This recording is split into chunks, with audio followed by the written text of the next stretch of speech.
Hello and welcome to our auditory memory and processing skills training. My name is Mariam Akram and I work in clinic and in designated provisions in schools in Warrington. It's likely that your child or the child you work with has been assessed by an SLT and they've advised you to attend this training. So this is part 3. So just going over an introduction to using this recorded information.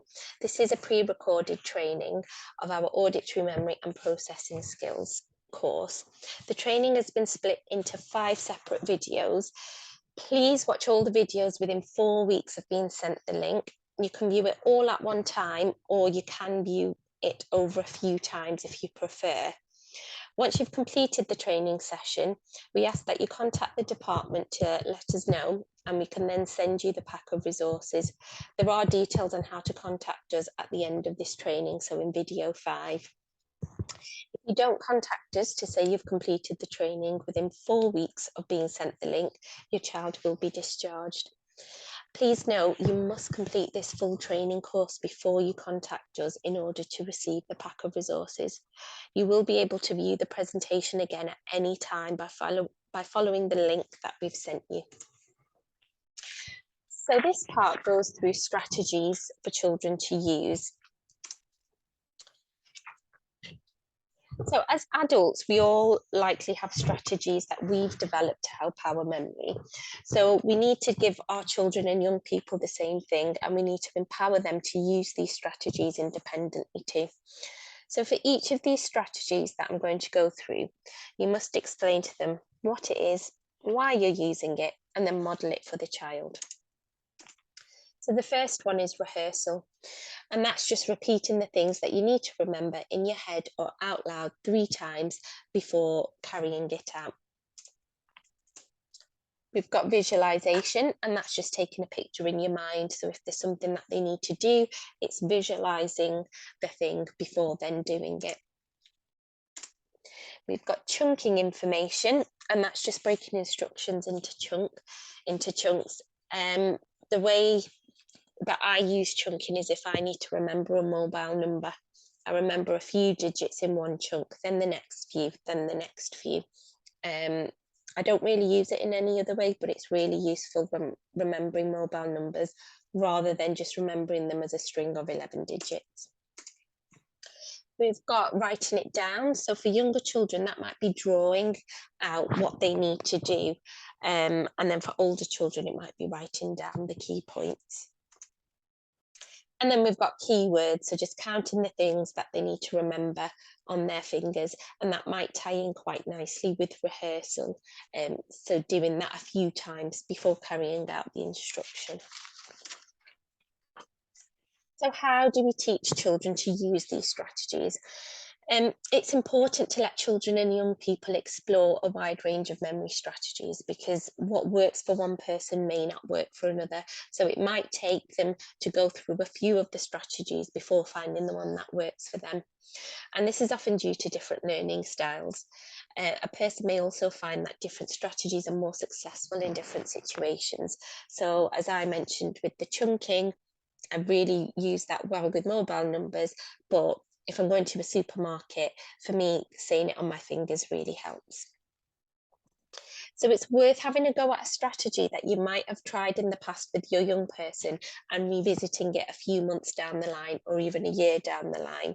Because as the child or young person gets older, they may have developed the skills that they need, which they may not have necessarily had before. So something like attention skills, they may have improved in those, which will then help them with another skill. So how will we teach the children these strategies? So you will teach your child to use the strategies during your one-to-one sessions, and it'll be using the packs that are provided by us. As I mentioned, once you've completed the training, we ask that you contact us and then we'll send you out the packs. And that will all be explained and gone through in a bit more detail at the end of video 5. So when teaching the strategies, we need to focus on one strategy at a time. So you need to explain it, explain how to use it, model it, so you're showing them how to use it, and then let the child have a go and practice it using the activities in the packs we provide. So the packs are made up of instructions for you to give the child or young person, and then they carry out the instruction using the strategy you're working on. So for a younger child, it would be something like this, very visual. So they've just got to feed the monster the different bugs. And it might be that you start with one or you start with two, and then you can build it up as and when you feel the child is progressing. So you cut the pictures up into individual squares, can't speak, into individual squares, and you then make sure that they know what the different creatures are, and then you can say, well, feed the monster, the worm and the mouse, and encourage them to use the strategies before they actually carry out the instruction. And as I said, when they can get two consistently, you can then build up to three and then to four as and when necessary. So this one's for older children, and on this slide you can see the instruction sheet that you would read from. So the first one is pick up a yellow crayon, put crosses on the ghost, the ambulance and the boat.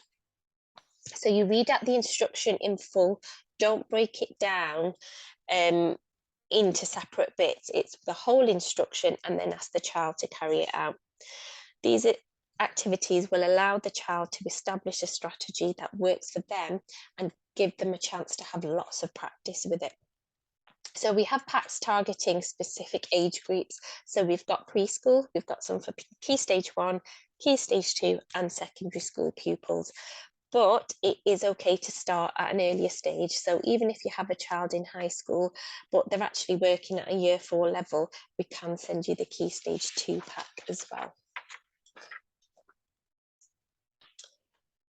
So we appreciate, so this is going through some games and activities, but we do appreciate that in school, you may not always have time to do the one-to-one activities. And at home, children may not be as motivated. They may be tired after a long day at school, and they might not want to then sit and do any more work. So we've included some games for you to carry out in a group. So it might be just some games to do with peers at school. So if they've got 5 or 10 minutes, if they finish their work, this could be something that they do, or at home with siblings. So essentially they are just playing games, but they are also working on their auditory memory strategies and skills as well. So we've got musical instruments, we've got hiding games. So with the musical instruments, it's just a case of having some musical instruments on the floor or on the table.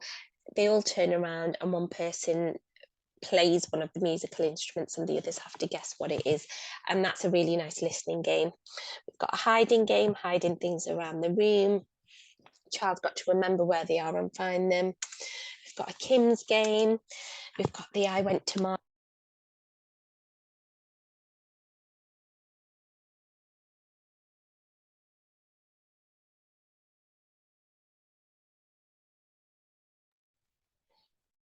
We've got the Kim's game, we've got the I went to market and I bought, we've got the my name is,